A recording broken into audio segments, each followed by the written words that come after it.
이 시간에는 열왕기하 4장 22절로 24절의 말씀을 본문으로 하여 바알 살사에서 온 사람이라는 제목으로 함께 은혜 나누겠습니다.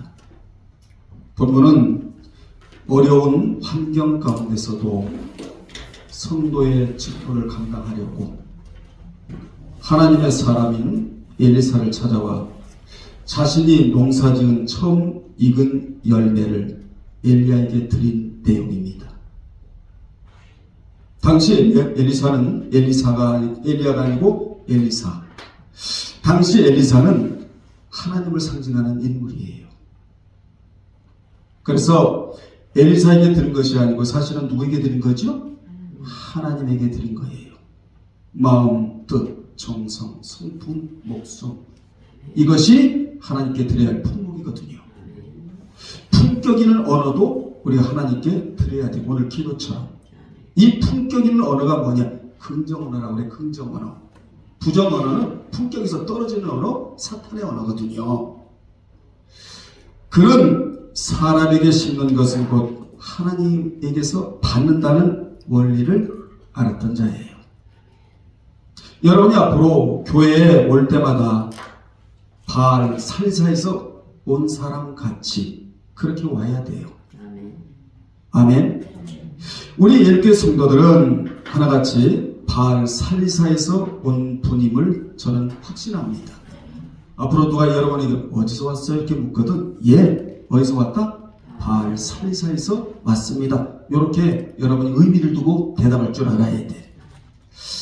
참 오늘 나오니까요 너무 기분 좋은 게 뭐냐면 제가 어제 기도하러 올라가다 보니까 불이 켜졌더라고. 교회에 홍임상 차가 있고 그래서 기도 방해될 것 같아서 제가 오다 말하는데 세상에 신발도 있잖아요. 신기 좋으라고 다 돌려놔요. 얼마나 기분이 좋은지 몰라요. 내가 기도 끝나면 이렇게 신발 이렇게 놓는데 항상 홍임사가 다녀가는 꾸로는 신발을 이렇게 놔. 신기 좋으라고. 여러분 이 모습을 누가 보시느냐? 하나님이 보세요. 사람한테 했을까요? 아니에요. 하나님을 사랑하는 마음이 있기 때문에 그런 행동이 나올 수가 있는 거거든요. 그러니까 어디서 온 사람이에요? 바알 살사에서 온 사람이다. 그러면 바알 살사에서 온 사람은 어떤 사람이냐? 첫째, 그는 어려운 환경 가운데서도 믿음이 빛난 자였대요. 믿음은 빛나야 돼. 믿는 척하면 안 돼요. 믿고 난 이후에 믿음이 빛나야 돼. 반짝 빛나야 돼.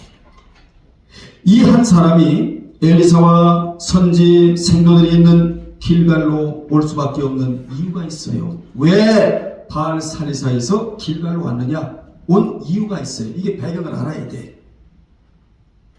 그 위에 봐요. 열왕기하 4장 그 위에 보면 당시 여호사밧 왕 시대에 이스라엘 땅에 큰 흉년이 들었어요. 여러분들이요, 육적 흉년은 영적 흉년에 비하면 흉년도 아니에요. 항상 영적으로 기근이 들면 육적으로도 기근이 들어요. 우리는 영육간에 기근이 들어서는 안 돼요. 풍년이 들어야 돼. 영적으로도 풍년이요, 육적으로도 풍년이요. 근데 성경에 보면 먼저 영적인 풍년이 들 때 육적 풍년이 된다. 이렇게 됐다고 순서적으로. 그렇게 흉년이 들었는데 그 흉년된 이유가 어디 나오느냐? 열왕기상 22장 41절로 53절에 보면 여호사밧은 왕이에요. 남유다 왕이에요. 그런데 산당을 폐하지 않으므로, 하나님이 그렇게도 싫어하시는 산당을 폐하지 않으므로 백성들이 산당에서 제사를 드리며 분향하게 한 자가 여호사밧 왕이에요. 하나님이 그렇게도 싫어하시는 아합과 더불어 화친을 맺었기 때문에 흉년이 온 거예요. 산당을 폐하지 아니하고 하나님이 그렇게도 싫어하시는 아합과 화친을 맺었다 그 말입니다. 이런 데서 우리는 누구를 만나서 일생을 같이 할 것인가? 이거 중요한 문제예요. 누구를 만날 것인가? 여러분, 내 신앙을 끌어주는 자를 만나야 돼. 영육의 도움을 줄 수 있는 자를 만나야 돼. 아무나 만나는 거 아니에요. 누구를 만나서 영적으로 손해본다, 그거 만나지 말아야 돼요.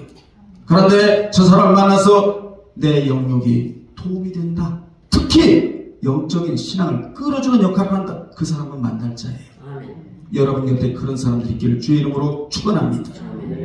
그러한 상황에서 하루는 선지자 엘리사가 선지 학교에 있는 길갈에 이르렀는데, 하나님이 이르렀다 그 얘기예요. 그곳에도 흉년이 들어 세상에 웬일을 먹을 것이 하나도 없는 거예요. 어디에? 길갈에. 누가 있는 곳에? 선지 생도들이 있는 곳에. 오늘날로 말하면 신학생들이 있는 곳에.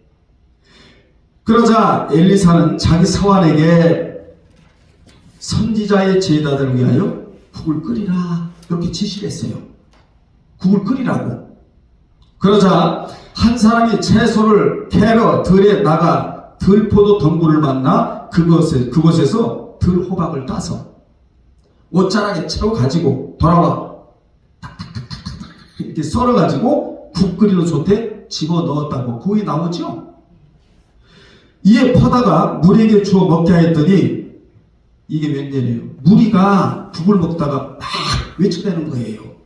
아, 하나님의 사람이여, 솥에 죽음의 독이 있나이다. 솥에 죽음의 독이 있었다는 거예요. 정신없게 먹은 거예요. 배가 고파갖고. 당시 굶주림에 시달리는 선지생도들이 정신없이 국을 먹었는데 그만 그 식물의 독에 중독되어 배가 아파서 정신이 혼돈해진 상태예요. 그때 그들이 외친 것은 단 한마디. 하나님의 사람이여, 솥에 사망의 독이 있나이다.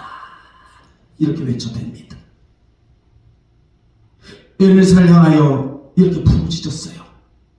그들은 지금 처해진 환경으로 보면 얼마든지 원망할 수 있는 상황이었지만, 중요한 말씀을 제가 드리고 있는 거예요.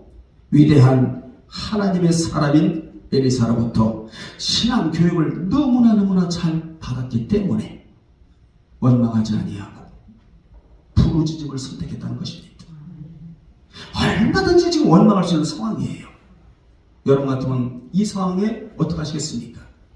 우리는 말씀이 있는 교회다 자처하고 지금까지 저도 목회를 하고 여러분도 말씀을 사모하고 있다고. 이러한 상황에 처했을 때 원망을 선택해서는 안 되고 부르짖음을 선택해야 한다. 지금 부르짖음을 선택하고 있지요?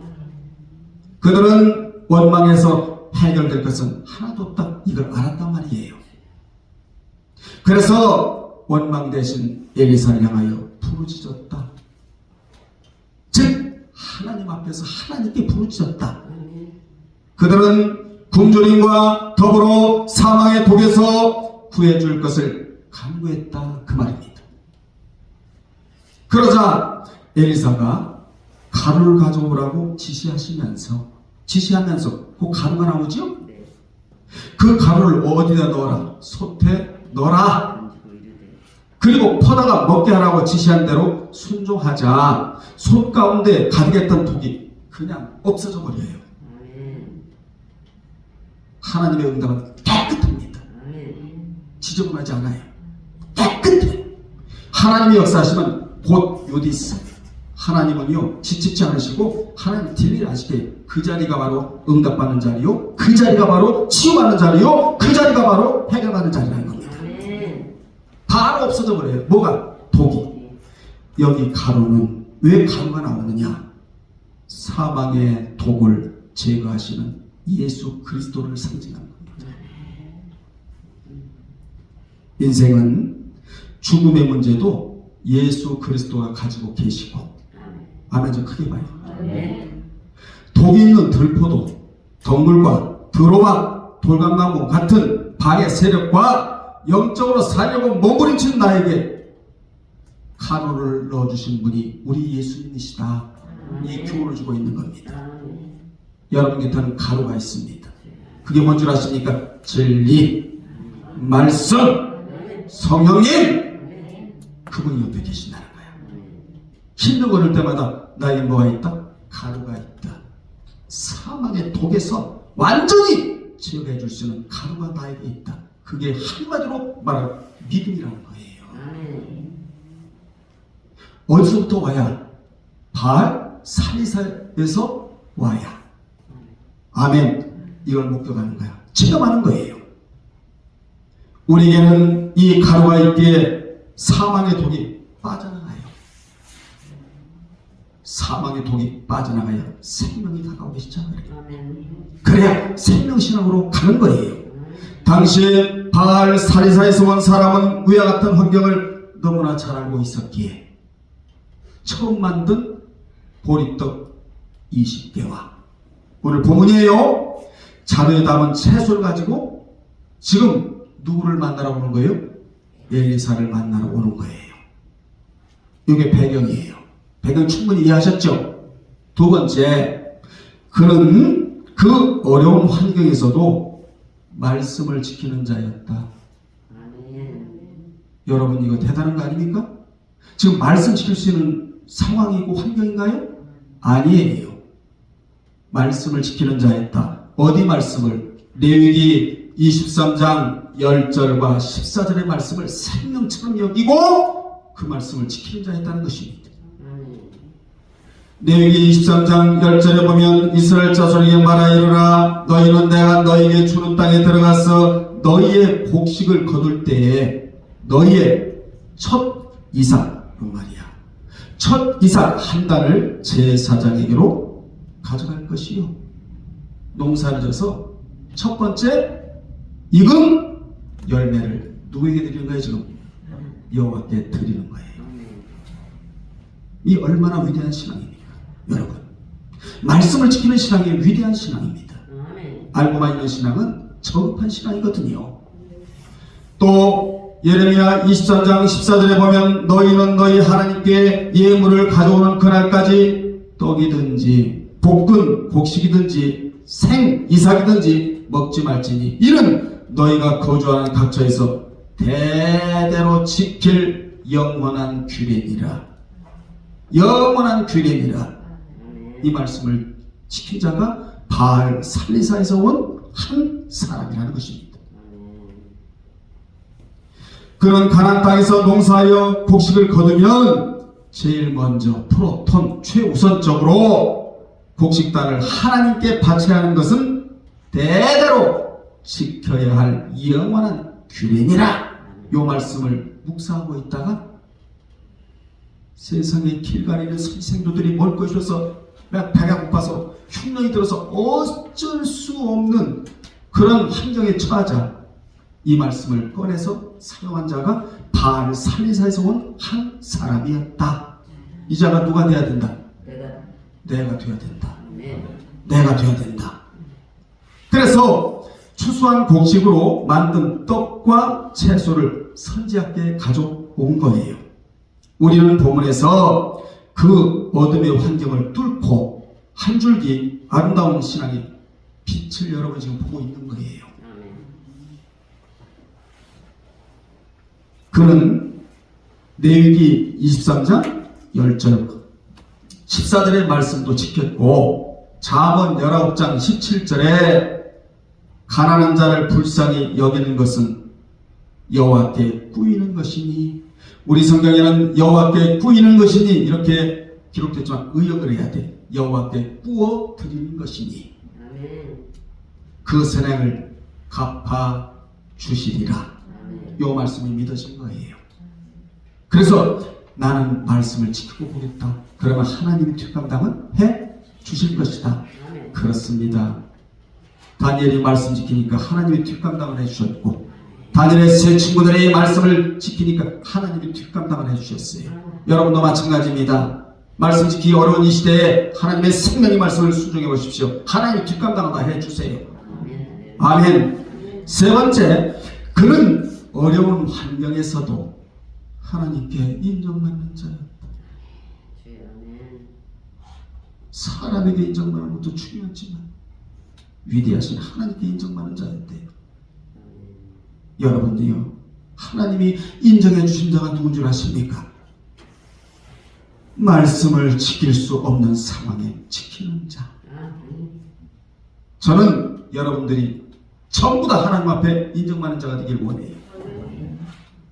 당시 그가 사는 곳에는 길갈과 멀지 않은 곳에 있었기에 그것도 마찬가지로 7년 동안이나 큰 흉년이 들었어요.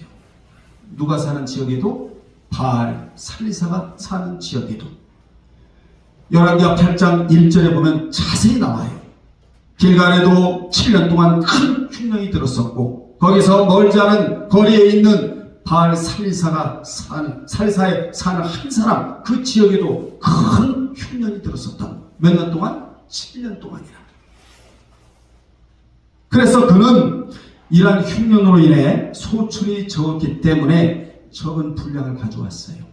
하나님은 적고 많음에 하나님은요 거기 많이 있는 거 아니에요. 과거의 부르때를 기뻐받으신 하나님이라는 사실을 알아야 돼요.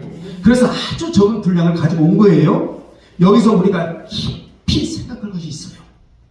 그게 뭐냐? 그것은 바로 길갈과 바알 살리사에 사는 이 사람만 농사 지은 것이 아니라는 거예요. 이 사람만 농사 지은 거 아니에요. 당시 이스라엘 사회에서는 농사와 목축을 병행해서 했거든요. 그러므로 많은 사람들이 농사를 지었어요. 그리고 그들은 비록 흉년은 들었어도 추수를 했다 안 했다? 당연히 했겠죠? 그럼에도 오직 한 사람만이 하나님의 말씀에 순종했다. 이걸 뼈에 새겨야 돼. 교회도 많고 믿는 자도 많고 시흥이만도 믿는 자가 몇만 명이 될 거예요. 다 말씀 지키느냐? 아니에요. 지극히 소수. 말씀이 믿어지는 자만 말씀을 지키는 거야. 안 믿어지면 지킬 수가 없어요. 말씀 안 믿어지는 건 비극이에요. 여러분 말씀 믿어지죠? 여호와의 영 성령이 임하면 말씀이 믿어지게 되어 있다고 되어 있다. 말씀이 믿어졌다는 거예요. 여러분 순종했어. 그러니까 믿고만 있었던 것이 아니고 믿어지니까 바로 순종을 했다는 것이지요. 이는 마치 주께서 10명의 문둥병자들을 고쳐주셨는데 똑같은 날 똑같은 시간 똑같은 조건에 똑같은 병으로부터 똑같은 주님으로부터 10명이 문둥병에서 고침을 받았어요. 누가복음 17장 11절로 19절에 보면 그런데 유대인을 상징하는 9명은 돌아오지 않고 이방인을 상징하는 1명만 여호와께 돌아와 감사한 것처럼 바알 살사의 수많은 사람들이 다 농사를 지었지만 이 한 사람만 말씀을 지켰다. 이 한 사람이 누가 돼야 된다? 내가 돼야 된다. 남 얘기할 거 없어요. 내가 돼야 돼. 우리 강사님도 바알 살사에서 온 분은 틀림없는 것 같아. 내 아들도 마찬가지. 그 바알 살사에서 온 거야 여기로. 뭐 하려고? 하나님께 인정받으려고. 집에서 딱 출발하면서 아버지 저는 바알 살사에서 온 그 한 사람이 되기를 원하나이다. 요렇게 여러분 발걸음 옮기면 얼마나 은혜가 될까? 먼저 마음으로 준비가 되니까 말씀이 쏙쏙 들어오겠지요.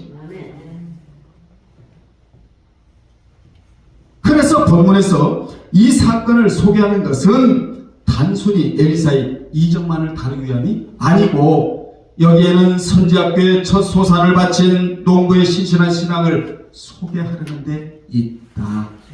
즉 죄악이 관영하고 극심한 성할구로 인해 사람들 모두가 이기적으로 살아가는 북이스라엘 사회에도 하나님을 경외하며 이웃을 생각할 줄 아는 한 사람이 있었다.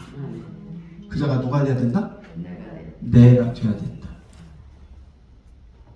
이렇게 볼 때 이 농부는 지금 하나님께 인정받고 있는 것이 틀림없으며 비록 그 이름은 나타나지 않는다 할지라도 그의 신앙만큼은 빛나고 있었다.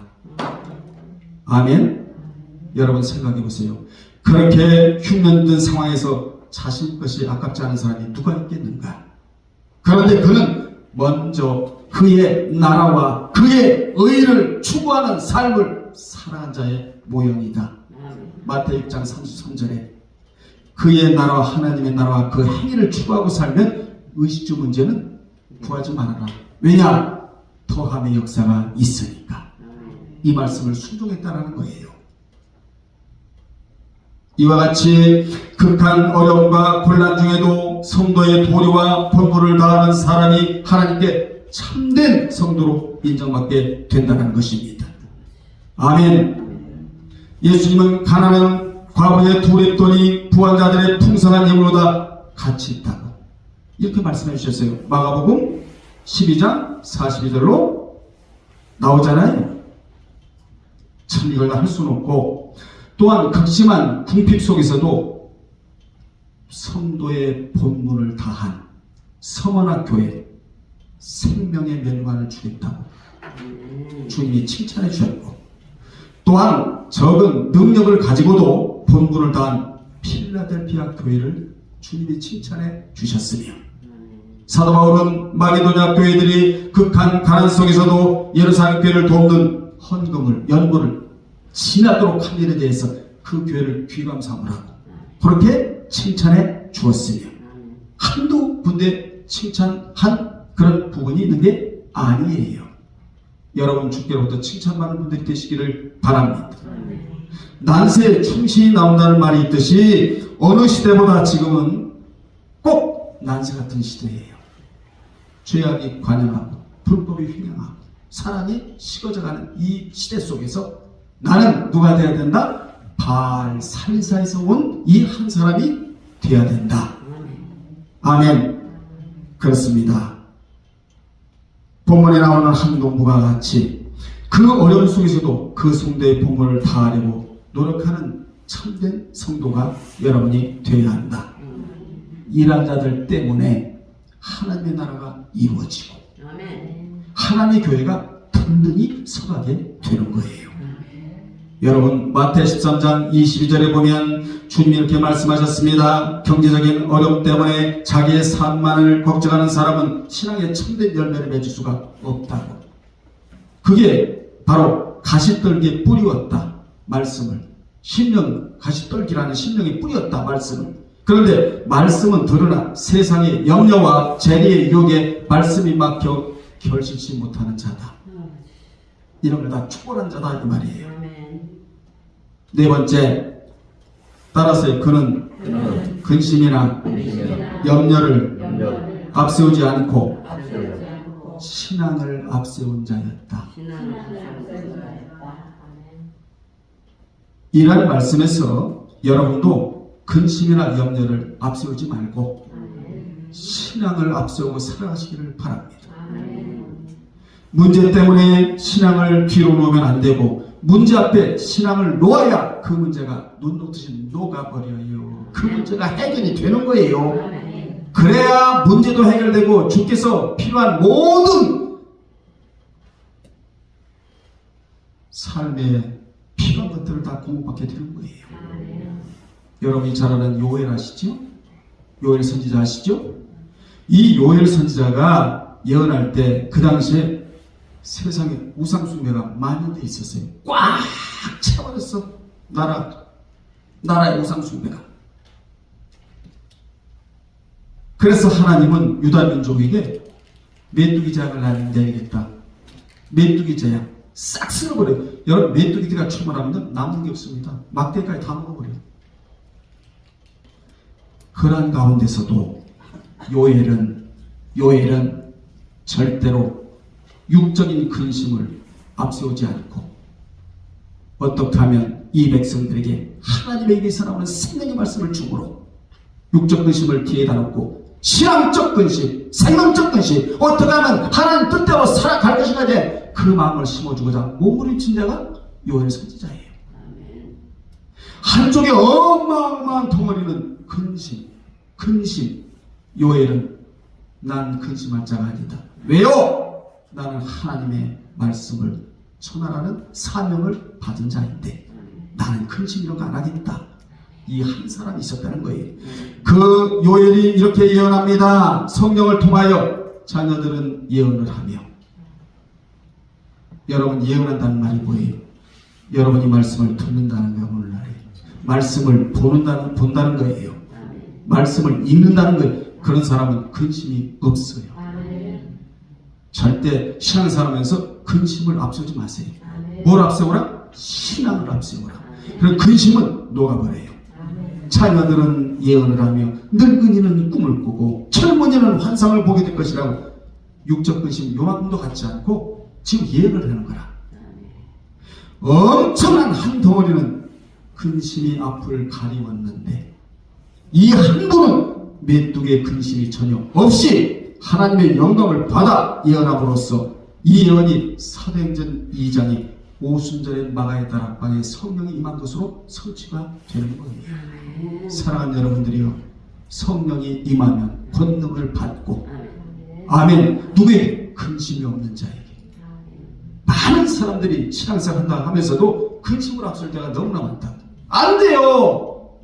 근심을 앞세우면 신앙까지 망가져버려요. 우리는 신앙을 딱 앞세우고 여러분 이걸 따라가면 되는 거예요. 다섯 번째, 그는 하나님의 이적을 본 자였다. 43절로 44절에 우리 한번 읽어요. 그 사환이 이르되 내가 어찌 이것을 100명에게 주겠나이까 하니 엘리사는 또 이르되 무리에게 주어 먹게 하라. 여호와의 말씀이, 누구의 말씀이? 여호와의 말씀이. 그들이 먹고 남으리라 하셨느니라. 그가 그들 앞에 주었더니 여호와께서 말씀하신 대로예요. 더도 덜도 아니야. 대로 먹고 남았더라. 오늘날도 말씀을 믿고 순종하기만 하면 이적과 표적과 기사와 기적을 본다라는 거예요. 아멘. 수없이 보고 있잖아요 지금요. 아멘. 여러분이 변화되고 있다는 게 기적이야 이게. 아멘. 아멘. 보세요. 엘리사의 사환이 말씀에 순종하니 적은 음식으로 100명을 배불리 먹이고도 남았대요. 남았대. 엘리사는 한 농부가 보리떡 20개와 약간의 채소를 가져오자 그것을 선지 생도들에게 주워 먹게 하라고 사환에게 지시했는데 이것이 뭐냐? 엘리사의 믿음이에요. 하나님은 무의 소유를 창조하시는 분이다. 이 믿음을 가졌다는 거예요. 지금도 여러분이 없죠? 여러분 영원히 없는 게 아니에요. 없는 가운데서도 있는 쪽에서 하나님이 갔다가 없는 그 가운데서 있는 것으로 만들어진 분이 하나님이다. 하나님은요 불가능을 가능으로 만들어주시고 무에서 유를 창조하신 분이 이걸 믿었다는 거예요. 엘리사가. 여러분 이런 믿음을 좀 우리가 가져야 될 거 아니겠어요? 그래서 길갈의 선지학교의 선지생도들은 그 수가 100명이나 됐다고 그러죠. 그러므로 농부가 가지고 온 것으로는 그들이 다 먹을 수가 없어. 그래서 사환은 엘리사에게 엘리사에게 뭐라고 말하죠? 내가 어찌 이것을 100명에게 주겠나이까? 이 납득하기가 어려웠어요. 그래서 사환이 처음에는 내가 어찌 이것을 100명에게 주겠나이까? 이렇게 반문했죠? 이 말은 어떻게 말도 안 되는 지시를 하시니까 이 말이에요. 엘리사의 사환이 볼 때 엘리사의 지시는 무책임하고 말도 안 되는 소리였어요. 맞지요? 엘리사의 사환의 이러한 반문에 대하여 다시 한번 무리에게 주워 먹게 하라고 엘리사가 지시하면서 이야, 그 성경 봐요. 무리가 먹고 남을 것이라는 믿음의 말을 덧붙여요. 아멘. 여러분도 믿음의 말을 덧붙여야 돼요. 아멘. 지금은 아파. 아이고 아파서 어떡하지? 이거는요 불신의 말을 덧붙인 거예요. 분명히 아파. 여호와의 라파의 치료자의 하나님께서 나에게 치료의 광사를 바라주시면 나는 치료할 수 있어. 이 믿음의 말을 덧붙이는 거예요. 항상 최고의 의사는 누구냐? 믿음의 말을 덧붙이는 거예요. 무릎이 아파. 어떡하지? 앞으로 걷지 못하는 거 아니야? 이거는 불신의 말을 덧붙이는 거예요. 안 나요.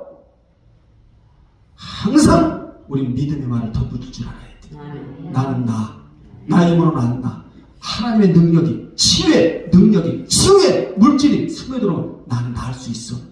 이제 무슨 지금 말을 덧붙였다고? 믿음의 말을 덧붙였다.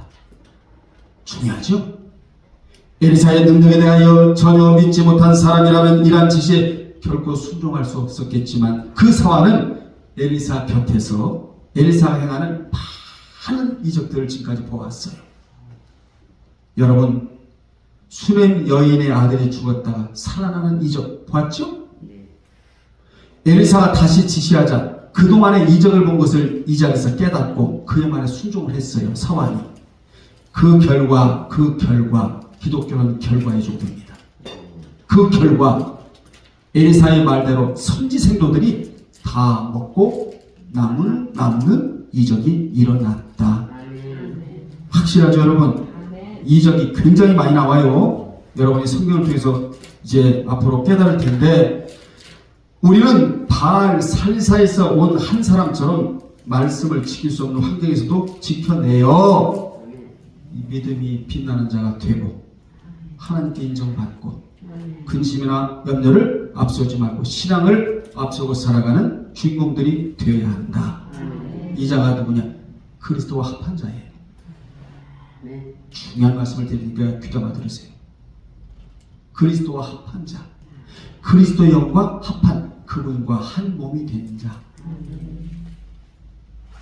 그래서 따라합시다. 성도는 그리스도의 영으로 물들어버린 자이다. 여러분은 보통 분들이 아니에요. 그리스도의 영으로 물들어버린 자야. 이를 위해 우리가 처음에 세례를 받는데, 여러분 세례 다 받으셨죠? 세례를 그리스 말로 밥티스마라고 그래. 따라합시다. 밥티스마. 세례를 밥티스마라고 말하는데, 이는 침수한다, 물에 들어간다는 얘기지요. 또 물에 잠긴다는 뜻의 밥티조에서 유래된 말이 밥티스마예요. 그런데 원래 이 밥티스마라는 용어는 옷감을 물들이는 염색 공장에서 쓰던 말이 성경에 들어와요. 즉 색깔 없는 옷감을 색깔로 물들이는 기술을 뭐라고 한다? 밥티스마. 그러므로 세례란 물에 들어갔다, 침수했다, 그런 차원만이 아니라 그건 초보함에 불과해요. 어마어마한 진리를 주고 있다고 여기서 교훈을.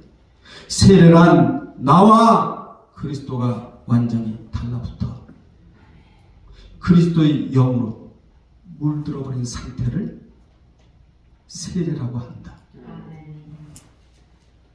그리스도의 영으로 조금 물들어진 자가 있고 완전히 물들어진 자가 있다.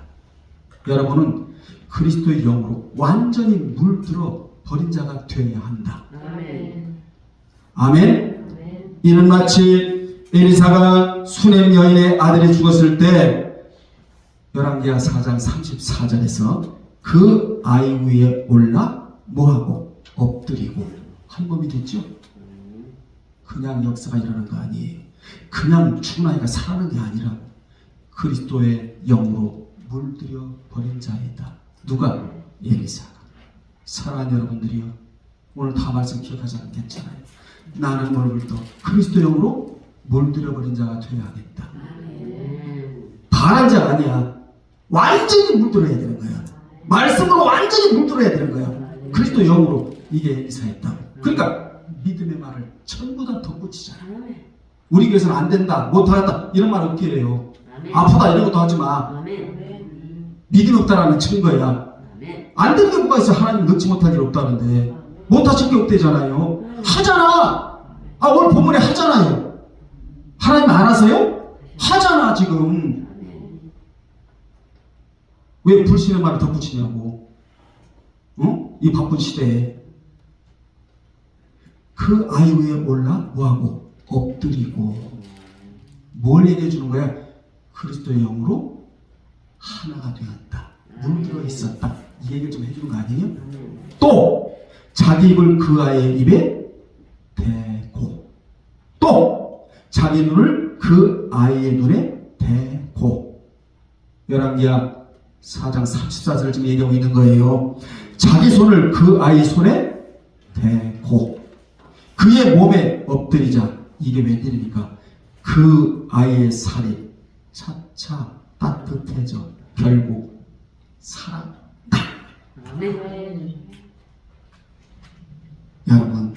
여러분이 그리스도에게 물들기만 하면 죽은 자도 살아. 안 되는 게 뭐가 있겠어? 생각해봐. 죽은 자도 살아. 제일 큰 문제가 뭐예요? 죽는 거 아니에요. 죽은 자가 여기 본문에 보면 차차 차차. 그러니까 뭐예요? 점진적으로 잘 되어집니다. 참 기가 막힌 진리를 주고 있는 거예요. 이러니까 여러분이 말씀을 사모하는 거예요. 한마디로 엘사의 몸과 그 아이의 몸이 달라붙은 것처럼 우리의 영혼과 우리의 마음과 우리의 삶이 예수 그리스도에게 물들여져야 한다. 이자가 주님과 일치되는 사람이고 성도고 그리스도와 하나 된 자고, 그렇다면 우리의 영혼은 무엇으로 물들여져야 하는가? 구체적으로 말씀드리면 그리스도의 영으로. 여러분, 세상 것에 온통 물들여진 자가 굉장히 많아요. 아니야. 예수 믿는 것은 세상 것으로 물들여서는 안 될 자들이에요. 그리스도의 영으로 물들여져야 돼. 우리 신권사님, 나는 그리스도의 영으로 물들여진 권사가 되어야 되겠다. 이런 기도 한마디가 하늘에서 감동이 일어나는 거예요. 여러분, 아멘. 참 이걸 다 할 수는 없고 여러분 그리스도와 일심동체의 삶을 살아가길 바랍니다. 그분에 의해 물들여지세요. 예, 자, 이렇게 그리스도와 한 몸 또 한 영으로 물들여질 때 부활과 영생의 소망을 가질 수 있다고 요한복음 5장 28절과 고린도서 4장 4절에 그리스도의 약속대로 생명의 부활을 체험하게 된다고 구체적으로 말씀해 주는 거예요. 결론 내립니다. 하나님은 바알 살리사에서 온 한 사람이 가지고 온 20개의 보리떡과 또 자루에 담은 채소를 가지고 역사하셔서 100명이 먹고도 남음이 있도록 역사하셨어요. 아멘. 그럼 여러분들이 가지고 있는 게 뭐냐라는 거예요. 아까워서 못 드는 게 뭐냐라는 거예요. 하나님 먼저 여러분에게요 믿음을 요구해요. 저를 보세요. 첫 번째 요구하는 게 믿음이에요. 왜냐? 믿음을 주셔놓고 믿음을 요구해. 얼마든지 드릴 수 있잖아. 우리에게 믿음을 주셨잖아. 하나님의 사랑을 주셔놓고 사랑을 요구해. 주셔놓고 마귀는 안 줘놓고 요구해. 하나님 주셔놓고 우리에게 소망을 주셔놓고 소망을 요구를 해. 주셔놓고 요구한다면 이거 빨리 깨달아야 돼요, 여러분이. 그래서 여러분이 오늘 이후부터 주께 믿음을 드리면 주님이 일하시는 이적을 보게 될 겁니다. 이적을 보게 되는 거예요. 자, 믿음을 드리면 이적을 보게 될 것이고 순종을 드리면 여호와께서 말씀하신 대로 먹고 남으리라. 따라서 먹고 이 은혜가 여러분이 있길 바랍니다. 돈을 쓰고도 남고 먹고도 남고 남아야 돼. 기독교는 남기게 하는 종교잖아. 또 주님께로부터 매주 공급하는 축복이 분명히 있어질 거예요. 이라는 은혜가 여러분의 있기를 주의 이름으로 축원합니다. 기도하겠습니다. 하나님 아버지, 우리 모두가 그리스도의 영으로 물들여지기를 원하나이다. 오늘부터 불신의 이 언어가 입에 붙어있지 않게 하옵시고 믿음의 말이 우리 입에 덧붙여지기를 원하나이다. 그 바알 사리사에서 온 한 사람으로 말미암아 100명이 먹고도 남음이 있었다고 했습니다. 우리도 아버지 하나님 이런 은혜가 있게 도와 주옵시고 이 영상을 보는 모든 분들에게도 동일한 은혜가 있게 도와 주옵소서. 예수님의 이름으로 기도드리옵나이다. 아멘.